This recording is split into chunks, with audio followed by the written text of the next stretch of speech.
Musyoka kwa taarifa hiyo. Mtazamaji, tusalie katika tamasha hiyo ya Logoli katika kaunti ya Vihiga, na ni kwamba baadhi ya viongozi wa jamii ya Waluhya wameshikilia kuwa mkuu wa mawaziri Musalia Mudavadi ndiye kiongozi wa jamii ya Mulembe.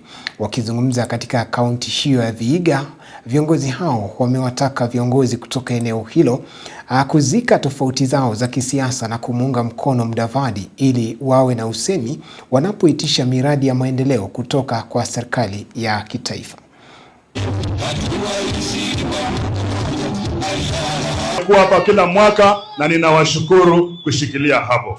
Cultural Festival brings unity.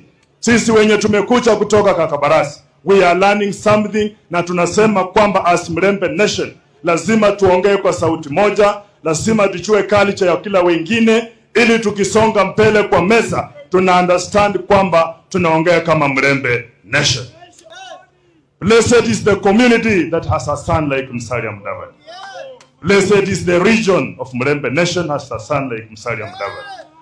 Blessed is Kenya as a country vile iko na Musalia Mudavadi.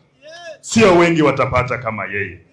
Leadership is nurtured, leadership is protected, and leadership is respected. Nimesema hivyo miaka mingi. Inachukua muda mrefu kusema kwamba Mudavadi ameundwa vile ako hivyo. Kuna wale walikuwa na Musalia Mudavadi wakati wa Moi. They are not still in politics. Yeye mumeshikilia yeye amejitunza mpaka saa hii yako kwa serikali. Katika hii maneno yote ya utamaduni, kuna jambo moja ambalo tunasitiza, ya kwamba uongozi lazima uheshimike na uongozi lazima ulindwe. Mimi na Mheshimiwa Musalia Mudavadi, kwa sababu asingelikuwa yeye, singekuwa nimesimama hapa kama Principal Secretary wa Higher Education.